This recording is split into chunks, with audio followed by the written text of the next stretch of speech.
being from Winnipeg, just wanted to ask you, what are some of your favorite memories of your short time there last year? Short time there last year. I mean, the Grey Cup can't. That has to be the top. For memory for sure. Uh, just more anything, just the relationships with the guys. Just to be able to hang out with them again. Going back to Winnipeg and to be able to be part of something special. I came in super late. Uh, the bread and butter of the season was already done, right? So I just came for the good part. So, but no, just definitely that Grey Cup run. It was definitely fun. Did you have discussions with the Bombers about sticking around? How did it end up that you ended up coming to Edmonton? From the beginning, there was talks, with Winnipeg, but also talks here, right? And it just ended up being, it just worked out here, right? And I'll keep it there. I'm wondering, obviously there's, I don't know if they're calling it a rebuild or just a build here. You guys are trying to grow something. I'm wondering if you could take that experience, as brief as it was last season with Winnipeg, and maybe bring some of the, positives, right, or some of the, best kind of results to this organization. Yeah, well, I mean, I think where we have, the guys, we have, you bring someone like Kenny who's here, Manny with his experience, right? That's something you can start with, right? So it's a very fresh, brand new team. Yesterday, Coach Jones asked, how many guys were here last year, and only a handful of guys raised up their hand, right? And like I said, you have David Beard as well. So you do. I think in every team sport, you need a good group of 5 to 6 guys, depending how big the team is, right? And in the sport, that can help create that culture. So, like I said, well, that's what we're trying to build here week by week, and try to bring some wins here to Edmonton. You got a chance to work with Mark last year and the rest of the guys in Winnipeg. I'm just wondering, what you made of that group, and then what can it say? I mean, sticking with those guys after maybe a challenging season. The thing is, they had they reminded me a lot of me when I first came into the CFL.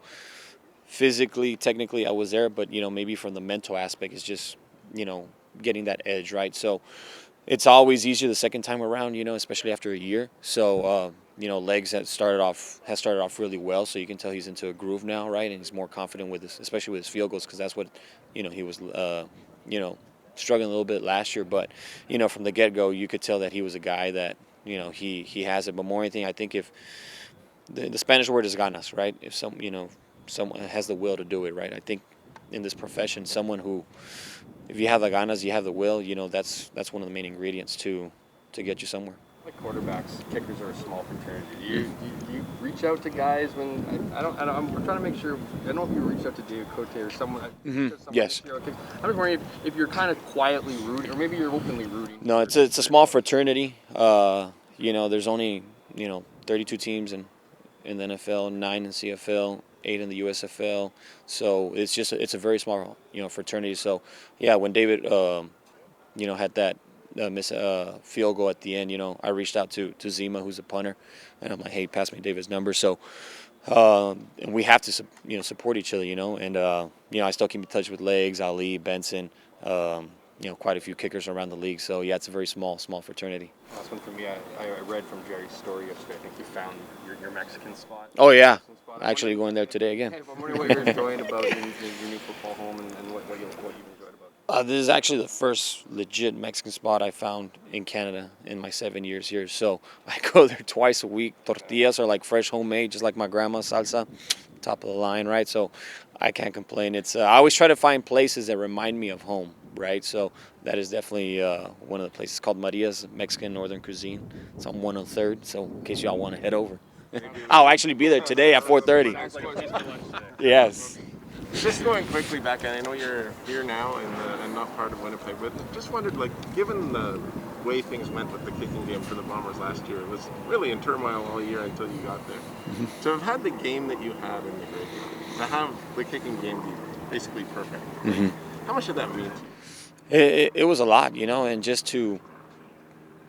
The crazy thing is when it kind of it was like a full circle. My very first game with Winnipeg was October 24th, 2015. I went 5 for 5. And then to finish, with them, the Grey Cup going 5 for 5. It was just, I'm big on omens. I'm big on signs like that, right? So it was just like, for me, as I found that connection right there, as the game started proceeding, and 1 for 1, 2 for 2, 3, 4, okay, and then this could possibly lead to this, big kick at the end, and it did. So, and then just to be able to enjoy it with everybody, you know what I'm saying? The offense had been rolling all year long, defense had been rolling all year long, and they needed the kicking game to come in at a small time, which was at the very last game. So we're just very fortunate to be able to help the team out. Don't forget the 2 singles. Oh yeah, the 2 singles, yes. Right on. Sergio, are place kicks, or are converts and field goals different? You have to treat it the same way. Every kick has to be the same. Doesn't matter if it's an extra point or 55-yarder. If you look at the extra points, they go 55, 60 yards. So once I started realizing in my young college career, which is about 9, 10 years ago, if you kick your extra points, if you kick your long field goals like your extra points, you're going to start creating the same kick, and that's the thing you want. You want the same swing every time. You don't want to create different swings, because then that creates inconsistency. Are the other 23 people thinking the same thing? Like, do the lines and the blockers and the attackers think of it the same way, or are they a little more relaxed on one or the other? I think sometimes we get a little bit relaxed on the extra points, right? And especially just because or closer field goals, because if you miss, they go out of bounds right in the back, right? But we're on more high alert when we're kicking the long ones. So I would say that's a key difference. For you, a 32-yard field goal in the convert. Has same to, energy, same. Yeah, the same mental focus. The preparation goes the same way. I carry a little piece of paper in my hip pocket right here and have my words of affirmations, my quotes. So it doesn't matter if it's an extra point or a field goal. Once I see that we're getting close to that type of situation, I start going through my routine to get me mentally in a state where I'm just at peace. And you have your coupons for Maria's on 103rd. That's right. All right. Appreciate you guys.